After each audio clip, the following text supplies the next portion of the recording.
Brought to you by Biz Analyst by Khata Book.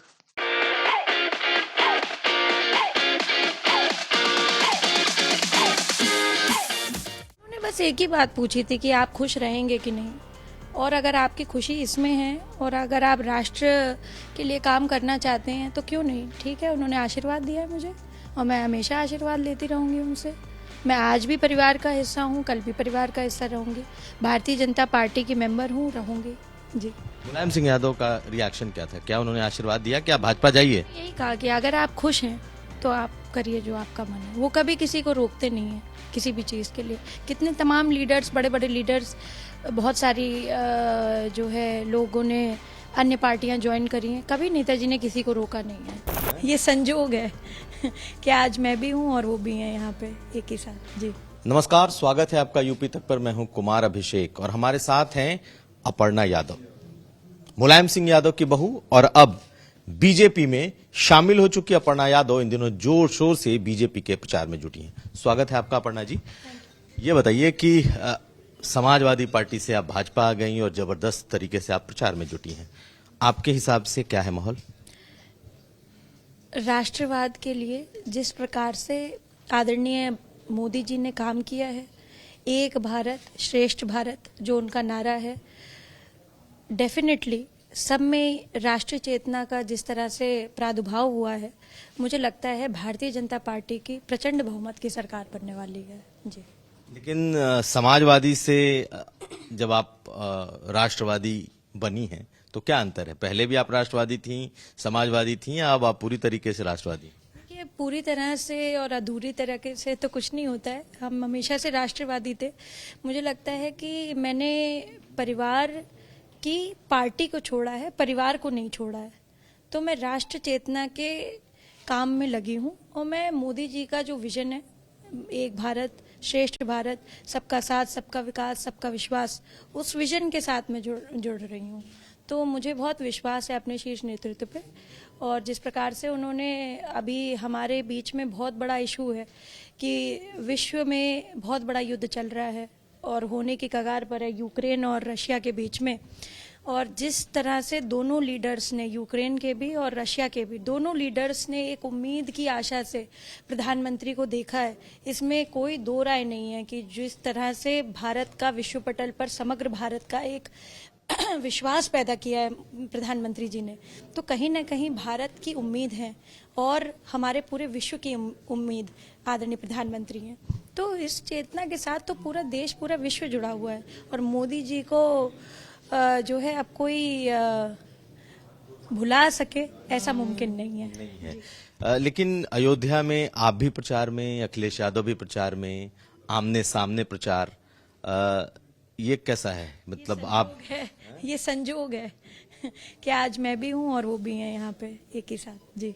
आपने तो दर्शन कर लिए जी। राष्ट्र, उसमें राम एक आदर्श है, राम एक विचार है और बहुत सारे विचारकों ने, यहाँ तक कि मुसलमान विचारकों ने भी कहा है कि अलामा साहब ने कहा है कि वो इमाम हिंद है। तो हर धर्म, हर जाति का व्यक्ति राम को आदर्श मानता है और राम तो मेरे इष्ट हैं, तो उनका दर्शन करे बिना कुछ काम तो शुरू नहीं किया जा सकता। और अखिलेश जी भी हैं यहाँ, आपको उम्मीद है कि वो भी दर्शन करेंगे? ये मैं नहीं कह सकती पर मैं ये जरूर कहूंगी कि मैंने दर्शन कर लिए हैं जी। परिवार ने किस तरीके से इसको लिया है आपके समाजवादी पार्टी में आने? क्योंकि अखिलेश यादव ने तो कह दिया कि आप हम पर परिवारवादी का आरोप लगाते थे, अब तो आप नहीं लगा सकते, अब तो हमारी विचारधारा समाजवादी पार्टी में की विचारधारा बीजेपी की तरफ जा रही है। आपके परिवार में आपके पति ने, आपकी मां ने, आपके मुलायम सिंह यादव ने आपके इस फैसले के बाद किस तरह की प्रतिक्रिया? उन्होंने बस एक ही बात पूछी थी कि आप खुश रहेंगे कि नहीं, और अगर आपकी खुशी इसमें है और अगर आप राष्ट्र के लिए काम करना चाहते हैं तो क्यों नहीं। ठीक है, उन्होंने आशीर्वाद दिया है मुझे और मैं हमेशा आशीर्वाद लेती रहूंगी उनसे। मैं आज भी परिवार का हिस्सा हूँ, कल भी परिवार का हिस्सा रहूंगी। भारतीय जनता पार्टी की मेंबर हूँ, रहूंगी जी। मुलायम सिंह यादव का रिएक्शन क्या था? क्या उन्होंने आशीर्वाद दिया? क्या भाजपा जाइए? यही कहा कि अगर आप खुश हैं तो आप करिए जो आपका मन है। वो कभी किसी को रोकते नहीं है किसी भी चीज के लिए। कितने तमाम लीडर्स, बड़े बड़े लीडर्स, बहुत सारी जो है लोगों ने अन्य पार्टियां ज्वाइन करी हैं, कभी नेताजी ने किसी को रोका नहीं है जी। और समाजवादी पार्टी को तो ये लगता है कि आप चली गई तो चलिए पिंड छूटा, ऐसा नहीं लगता? अब उनको जो भी लगता हो, पर मैं जिस तरह से अपनी पार्टी के साथ जुड़ी हूँ, भारतीय जनता पार्टी के साथ, और जिस तरह से काम कर रही हूँ, मुझे इसमें बोलने की आवश्यकता नहीं है। मेरा काम परिलक्षित कर रहा है जी। लेकिन बहुत लोग आपको पहले से मान रहे थे समाजवादी पार्टी में कि आप सिर्फ नाम के लिए समाजवादी पार्टी में हैं, आप समाजवादी पार्टी में बहुत जुड़ाव के साथ नहीं रही, किसी पद पर नहीं रही, आपने बहुत काम पार्टी में नहीं किया, आपका स्वाभाविक जो चॉइस था वो बीजेपी थी और आप वहां गई। इसमें देखिए, मैं बार बार आपसे कह रही हूँ कि मैं हमेशा राष्ट्रीय उस पे काम करना चाहती थी, और राष्ट्र का जो विजन है, nationalism comes first in my life. मैं परिवारवादी पॉलिटिक्स के साथ नहीं काम कर सकती थी, ना परिवारवादी विचारधारा को मैं आगे बढ़ाना चाहती हूँ। मैं राष्ट्र चेतना के लिए भारतीय जनता पार्टी में आई हूँ। यहाँ पे सबके लिए एक मौका है, क्योंकि मोदी जी का जो बार बार मैं कह रही हूँ, सबका साथ, सबका विकास, सबका विश्वास है, उसमें हर जाति, हर धर्म, हर प्रांत के लोगों को वो लेकर के आए हैं और राष्ट्र चेतना के लिए काम कर रहे हैं। तो मैं राष्ट्रवादी राजनीति के साथ हूँ। मैं भारत का विकास देखना चाहती हूँ। मैं चाहती हूँ कि हमारी जो आगे आने वाली पीढ़ी हो, वो भारतीयता पे विश्वास करे। तो मैं इसमें काम कर रही हूँ, और इसमें सिर्फ एक महिला से ही ये सवाल क्यों? मैं तो ये पूछना चाहती हूँ कि और लोगों से, आपके माध्यम से, कि उन लोगों का भी सवाल करिए जिन्होंने अलग पार्टी बनाई है। उन लोगों की बात क्यों नहीं होती है जिन्होंने एक ही सेक्ट को लेकर के या एक ही जो है जाति को लेकर के राजनीति करी है? क्या उससे और लोगों के अधिकारों का हनन नहीं होता? सिर्फ हो सकता है कि मैं महिला हूँ इसलिए मुझसे इतने सवाल होते हैं। तो महिला होना कोई गुनाह नहीं है, और मोदी जी के विजन के साथ, राष्ट्रवाद के विजन के साथ, जो जिस तरह से आदरणीय यशस्वी मुख्यमंत्री हमारे प्रदेश के गौरव योगी जी ने जिस तरह से अत्याचारियों को जेल के अंदर बंद किया है, उस विजन के साथ जुड़ना कोई गलत बात नहीं है जी। एक आध आखिरी सवाल आपसे लूंगा।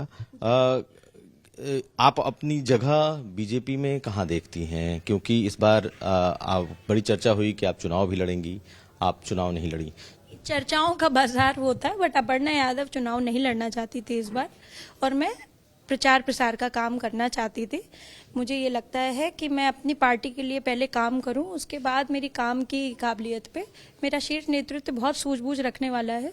वो देख रहे हैं मेरे काम को, और वो जानते हैं कि क्या मैं कर सकती हूँ, क्या नहीं कर सकती हूँ, और जो मेरी पार्टी मुझे कहेगी, पूर्ण निष्ठा के साथ अपर्णा यादव कंधे से कंधा मिला करके वो काम करने का प्रयास करेगी जी। आखिरी सवाल का भी जवाब दीजिए। आपने कहा कि आप परिवारवादी नहीं हैं और आप शुद्ध रूप से राजनीति करने आई हैं, राष्ट्रवादी विचारों से ओतप्रोत होकर के आई हैं। तो परिवार से क्या आप अपने को सियासी रूप से अलग मान रही हैं पूरी तरीके से? मैं परिवार के विरुद्ध नहीं हूँ, परिवार से विमुख नहीं हूँ, पर मैं परिवारवादी राजनीति का हिस्सा नहीं हूँ। मैं राष्ट्रवादी राजनीति का हिस्सा हूँ, और मुझे गर्व है अपने सारे शीर्ष नेतृत्व पर, अपनी भारतीय जनता पार्टी पर, अपनी भारतीयता पर, और अपने राष्ट्रवाद पे मुझे पूरा फेथ है। कोफी अन्नान साहब ने बहुत बड़ी बात कही कि it is not the problem with the faith, it is the problem with the faithful. तो समाजवाद आज जो पार्टी है, उसमें समाजवाद का मतलब नहीं पता है लोगों को। तो मैं बस इतना बात कहना चाहती हूँ कि अगर 1% लोगों को भी पार्टी में मतलब पता रहे, तो मुझे लगता है कि पार्टी कुछ अच्छा कर सकेगी, क्योंकि हमारी पार्टी, भारतीय जनता पार्टी, राष्ट्रवाद पे काम करती आई है। उनका चिंतन, उनका विषय हमेशा राष्ट्र रहा है। हर पॉलिसी उठा लीजिए, कोई भी, सेंट्रल हो या प्रदेश की हो, हर चीज में वो राष्ट्रीयता मेंशन करते हैं। हर चीज में इस तरह के तुष्टीकरण की राजनीति को बंद किया, जाति पाति का जो भेदभाव है वो बंद करा है। तो सबको रोजगार मिला है, सबको स्वास्थ्य के सेवाएं मिली हैं, सबको राशन मिला है, सबको प्रधानमंत्री आवास योजना मिली है, सबको उज्ज्वला कनेक्शन मिले हैं, सबके लिए शौचालय बनाए गए हैं। तो सिर्फ एक इस पहलू से देखें कि विकास का एजेंडा जो है सब तरफ से हो रहा है, चौमुखी विकास हो रहा है। ये तभी हो सकता है जब आपका विजन राष्ट्र के प्रति हो। और मोदी जी का जो व्यक्तित्व है, पूरा विश्व आज उसे एडमायर कर रहा है, पूरे विश्व के लोग उनकी तरफ देख रहे हैं एक उम्मीद की किरण के रूप में। आज अगर यूक्रेन और रशिया में वॉर हो रही है, तो वहां के भी लीडर्स बार बार उनको फोन करके ये बात पूछने की प्रयास कर रहे हैं कि किस तरह से युद्ध स्थगित किया जाए। ये बहुत बड़ी बात है। पहले लोग उनको बोलते थे कि ये सिर्फ बाहर घूमते घूमते हैं, एनआरआई प्रधानमंत्री है। आज उनके लिए मोदी जी एक विश्व की किरण के रूप में आए, सूरज की तरह चमक। लेकिन आखिरी सवाल और, जब बार बार ये कहा जाता है कि साइकिल और समाजवादी पार्टी का आतंकवाद से जोड़ा जाता है, कहा जाता है आतंकियों के प्रति सॉफ्ट रहे, आप इतने समय तक साथ रही, आपको भी आप एक पत्रकार हैं, आपको नहीं पता है ये बात? क्या आपने इसके बारे में स्टडी नहीं करी है कि कितने लोगों को ऐसे टिकट दिया गया है कि जिनका इस तरीके के कनेक्शंस थे? आप तो खुद एक वरिष्ठ पत्रकार है, इस पे मुझसे कोई बुलवा करके जो है सत्य प्रमाणित नहीं, सत्य परिलक्षित हो जाता है स्वयं, और सब पूरी जनता जानती है कि सत्य क्या है। जी। तो हमारे साथ थी अपर्णा यादव और आज उन्होंने खुलकर अपने और अपने परिवार को लेकर बातचीत की है। यूपी तक के लिए कुमार अभिषेक।